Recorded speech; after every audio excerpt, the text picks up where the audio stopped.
Hi everyone, welcome to my YouTube channel. In this video, I'm gonna talk about a few tips for Saint Seiya Legend of Justice. Without further ado, let's get straight into it.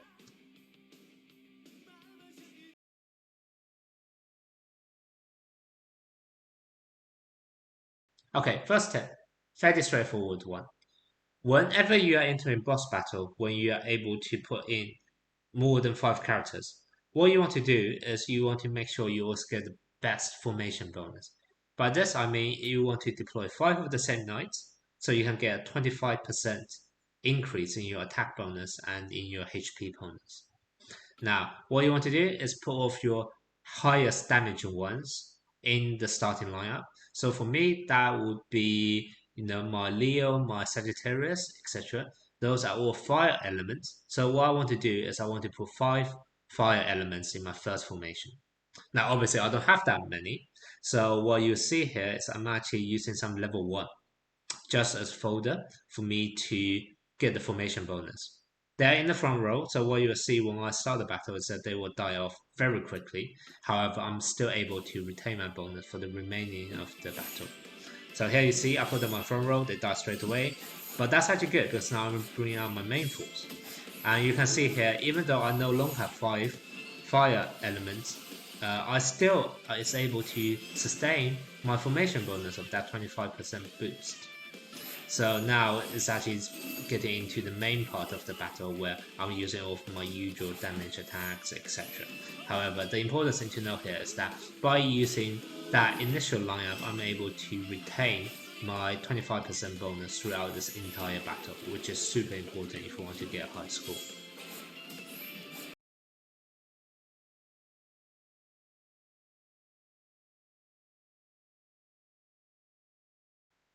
Tip number 2. You always want to bring an assassin into your boss battle. Because there is a possibility for a massive damage boost. I'll show you what that means later on. But basically, you want to retry as many times as possible for that possibility. So if we start the battle now, what you can see is that if I quit, retreat straight away, well not straight away, but if I retreat at any point, you can see that the remaining challenge attempt is still 2 out of 2 times. So it hasn't used up my challenge attempt. So that means I can keep on trying until I get a high score. What you essentially want to retry for is if we go to Land of Trials, in the code section, you can see that for assassins, there is a 2% chance to deal 400 times damage. What you want to do is for one such Sagittarius, when you have an ultimate which deals super high damage, you want to keep note of how much damage it normally does, retry a few times and see whether throughout that entire battle you at any point see a massive damage, which is roughly about 4 times of the usual. So basically, this then it means that this possibility, this chance has been triggered, and basically it just shows that you have managed to, become lucky and deal massive damage in this one battle. So you want to retry a couple of times to see whether you are able to trigger this at least once or twice in the battle.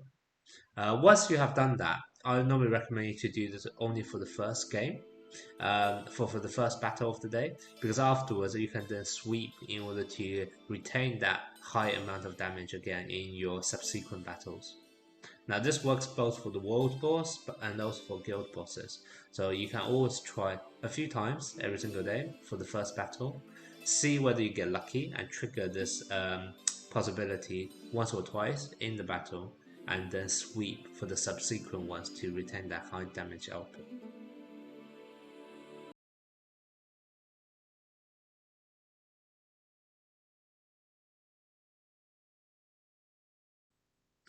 Tip number 3. Do not always use the default auto mode. A lot of times you actually want to control when you release the moves to get the maximum benefit out of them. So what you actually want to do is take a look at the various different moves of your character and see what effects it may have in order to know when it's the best time to use them. Take Aris Moon, for example. you can see its ultimate attack would be able to blind the target for 4 seconds. So rather than just use this as soon as it's charged up, what you actually want to do is use it just before the enemy is about to launch an attack, so that you're able to blind the targets and therefore dodge off the moves. Another good example would be Sagittarius.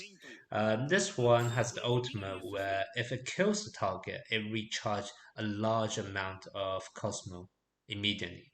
So rather than and because of the one of the other effects where it's when any ally is recharging Cosmo, you also recharge simultaneously at the same time.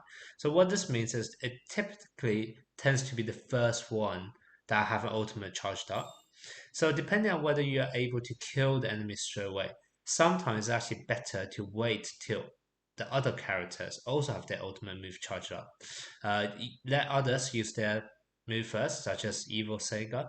You let them to use the ultimate to weaken down the enemy so that it's in the killing range of Sagittarius, and then you use the move to kill the target and recharge your Cosmo immediately. So those are just a few examples of where you may actually want to conserve your ultimate. So don't actually use the auto mode to release them straight away, but actually manually choose when to release your moves.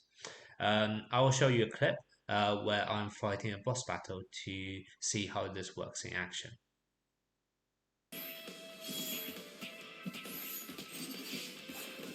Okay, now you see I have various moves, ultimate charge up, but I'm not going to use this to it. I'm going to wait. Because this move has a blinding effect. So I see now the enemy is about to attack by releasing roses. I use it, blinded the enemy, and therefore I dodge all the attack. So for any control moves like this, you want to wait for the right moment to get the maximum benefit out of that. For all of your other ones like healing or your damage ones, you do want to reuse them straight away. Just so that you hope you can get as many moves out as possible in the shortest amount of time.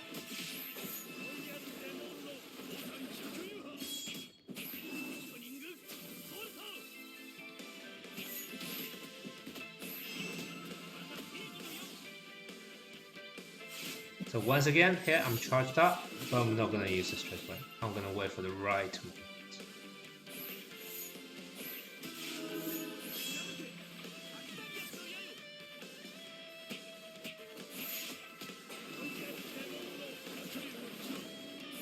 See, about to release the roses, I use attack, blinded the enemy, and dodge off the moves.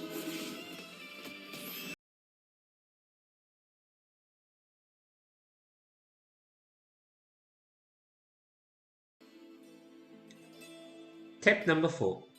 You want to save some of your in-game items for the next banner. So the classic example of this is your golden arrows and also your golden shields. Later on in the game, you will also have an item called petals. You also want to save them up where possible as well. So if we click on golden arrows, what you can see is that none of its item info actually talks about time limit, etc. And likewise, if you go to golden shield, you also don't see a time limit. However, for some of the other ones, what you notice is that it does say it will be automatically recovered at a certain price at end of activity. This basically shows you which items can be saved towards future events and which ones cannot be. So what you want to do is whenever you have those events where you have golden arrows, you want to conserve as much as possible. This is because you get a 60 times guarantee of obtaining the event night throughout this banner. So you want to conserve as much as you want doing one event so that then you can carry them forward. You basically don't want to waste any because every single arrow here has the ability to count towards your 60 times, right? So what you notice here is that I still have 20 arrows left right now in my backpack. The event countdown has just 2 days. You can get 15 arrows per day, so that basically means I will only have 50 in total by the end of this event. Now, that's not enough for me to guarantee a night. So rather than wasting this 50 just for a possibility of getting a night, what I would actually recommend is that you save all of your extra arrows into the future event. So the next time you have 50 extra arrows, and then that will help to towards to getting your next knight, etc. So you always want to save up your items such as golden shields, golden arrows to use for the event. Now, golden shields is a bit different. I don't have the event open right now, but basically what happens for golden shields is that you use that to convert to another currency, which I believe is the coral fragment. Basically, the coral fragments would actually be exchanged for gold at end of the activity, whereas the golden shields themselves wouldn't. So the trick with that event is that once again you conserve the golden shield, you don't turn that into the coral fragment. Because as soon as you turn them towards the coral fragments, they can't be used again in the future event. But the golden shields, they still can. So just to recap, golden shields, golden arrows, and also petals in the future, you always want to conserve as much as you can and make sure that every single item of yours is not wasted and always goes towards the 60 times.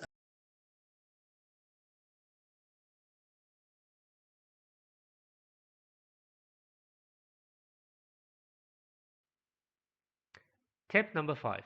Use Sketch.app/SSLoj, which stands for Seiya Legend of Justice, for a lot of useful resources about the game. There are two tabs which are the most useful in my eyes. One is the quiz. Basically, this contains the answer to all of the questions that Marine will ask in the 12 Golden Palaces game mode. So whenever you get those sections where they ask three different questions and you have to come up with the answers for them, you can simply use this website to come up with the right answers and get full marks in that game mode.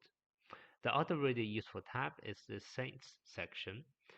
Basically, this contains not only the current existing knights, but also a lot of the future knights, which are not yet released but will be coming in future.